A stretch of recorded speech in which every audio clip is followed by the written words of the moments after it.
Você sabia que Cristo é superior a Moisés? Você sabia que Cristo é superior a Elias?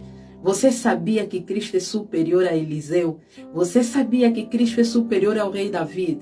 Você sabia que Cristo é superior ao rei Salomão? Você sabia que Cristo é superior aos demônios? Você sabia que Cristo é superior aos anjos? Sim, é isso mesmo. O apóstolo Paulo nos apresenta na sua carta dirigida à igreja em Colossenses, no seu capítulo 1, no versículo 15 até o versículo 19, ele apresenta a superioridade de Cristo sobre todas as coisas. Vamos lá conferir? O Filho é a imagem do Deus invisível e é supremo sobre toda a criação, pois por meio dele todas as coisas foram criadas, tanto nos céus como na terra. Todas as coisas que podemos ver e as que não podemos, como os tronos, reinos, governantes e as autoridades do mundo invisível. Tudo foi criado por meio dele e para ele. Ele existia antes de todas as coisas e mantém tudo em harmonia. Ele é a cabeça do corpo, que é a igreja. Ele é o princípio supremo sobre os que ressuscitaram dos mortos. Portanto, ele é o primeiro em tudo. Pois foi do agrado do Pai que toda a plenitude habitasse no Filho. Então, Paulo aqui deixou bem claro a superioridade de Cristo sobre todas as coisas. Nós precisamos entender como cristão, o modelo ou exemplo a seguir é Cristo. Cristo é o maior exemplo que nós podemos ter, ou o maior exemplo que nós podemos seguir. Muitas das vezes nós temos focado mais as nossas mensagens, falamos mais de Elias, falamos mais de Moisés, falamos mais de Davi, falamos mais de Salomão e falamos pouco de Cristo. E Jesus é a mensagem da Bíblia. Desde o Gênesis até Apocalipse, a Bíblia é um livro cristocêntrico. Então Jesus tem que ser o foco da nossa mensagem. Cristo Jesus precisa ser o foco das nossas mensagens, o foco da nossa adoração. Precisamos falar mais de Cristo Jesus, porque hoje não existe outra maneira na qual o Pai se comunica conosco. A Bíblia vai mostrando que foi do agrado do Pai.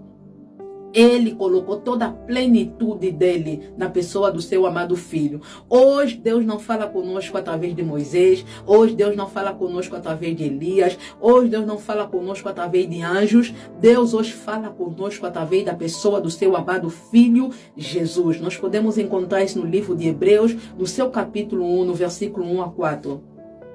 Hebreus, no seu capítulo 1, no versículo 1 a 4, diz o seguinte: Por muito tempo Deus falou várias vezes e de diversas maneiras a nossos antepassados por meio dos profetas.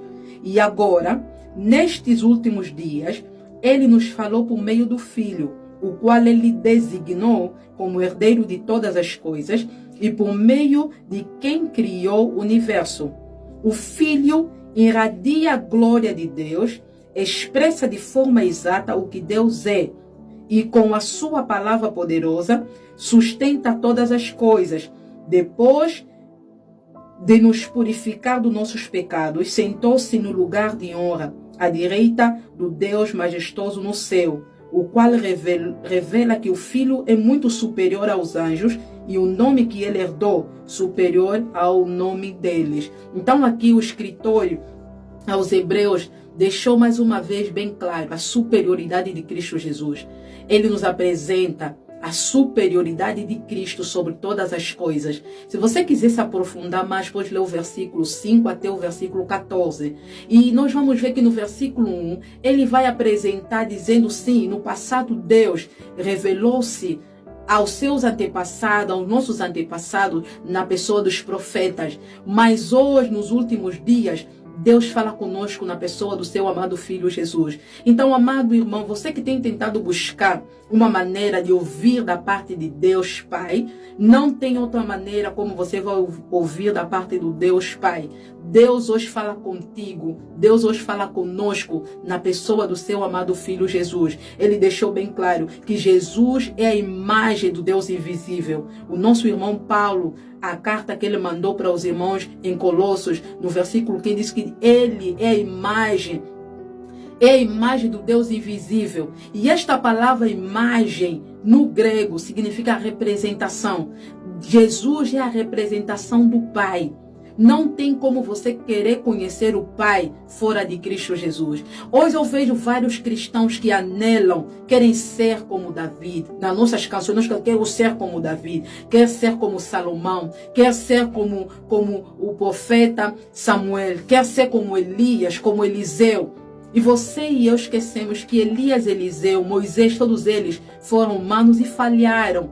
Moisés, Elias, Eliseu não podem transformar a tua vida. Você não pode conhecer Deus na pessoa de Moisés. Você não vai conhecer o Pai na pessoa de Elias. Você vai conhecer o Pai verdadeiramente na pessoa do seu amado Filho Jesus. Então Jesus é a expressão exata daquilo que o Pai é. Jesus representou e representa a vontade do Pai dele. Ele representa a ideia do Pai dele. Ele representa o querer do Pai.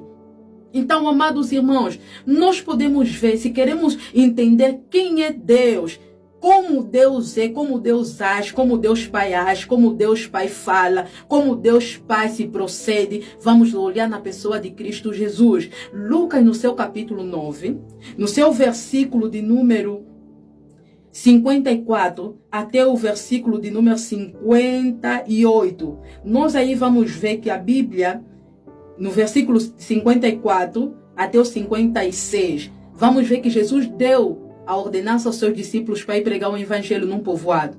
Tiago e João voltaram com o reporte dizendo que a população, ou as pessoas daquele povoado rejeitaram o evangelho.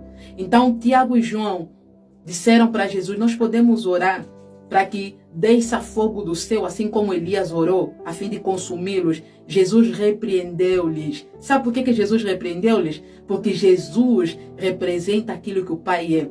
Jesus aí está apresentando para os discípulos, mostrando que aquele espírito, ou aquele fogo que desceu no tempo de Elias, que consumiu aquele exército, não foi o fogo de Deus, porque o Pai, se fosse o fogo de Deus, Jesus poderia muito bem também permitir que os discípulos orassem e que o fogo descesse a fim de que consumir aquele povoado. Mas Jesus repreendeu, mostrando para eles que o Pai não deseja que ninguém morra sem conhecer, sem vir ao conhecimento da verdade. Deus não deseja destruir ninguém. Deus não destrói ninguém. É isso que Jesus aqui vai nos apresentar. Então, amados irmãos, nós precisamos entender que Jesus é superior. Hoje eu vejo vários cristãos que dão mais valor, mais ênfase ao seu pastor, ao seu profeta, a sua profetisa, a sua diaconisa, aquilo que a sua diaconisa falou, o seu profeta falou, o seu pastor falou, e a palavra final. Não quero ouvir até de Cristo, não quero olhar para Cristo, não quero entender qual é a vontade de Cristo, mas se o pastor dele falou, se o profeta dele falou, se a diaconisa dele falou, então é o ponto final. Está errado. Nosso modelo de vida, o nosso modelo de vida é Cristo Jesus. Jesus, ele está sobre todas as coisas. Nós precisamos olhar para Cristo. Assim como Hebreus nos ensina, no capítulo 12, no versículo 2, diz que nós devemos colocar ou fitar os nossos olhos para Cristo Jesus. Porque Ele é o autor e consumador da nossa fé. É Jesus que nos alimenta, é Jesus que nos dá maturidade, é Jesus que nos faz crescer, é Ele que nos salvou. Então, hoje você e eu precisamos entender que Cristo Jesus é supremo a todas as coisas. Então, vamos colocar Ele na sua posição, no seu lugar, no lugar de honra, e dar o valor que Ele merece. Porque Ele é supremo sobre todas as coisas. Que Deus nos abençoe.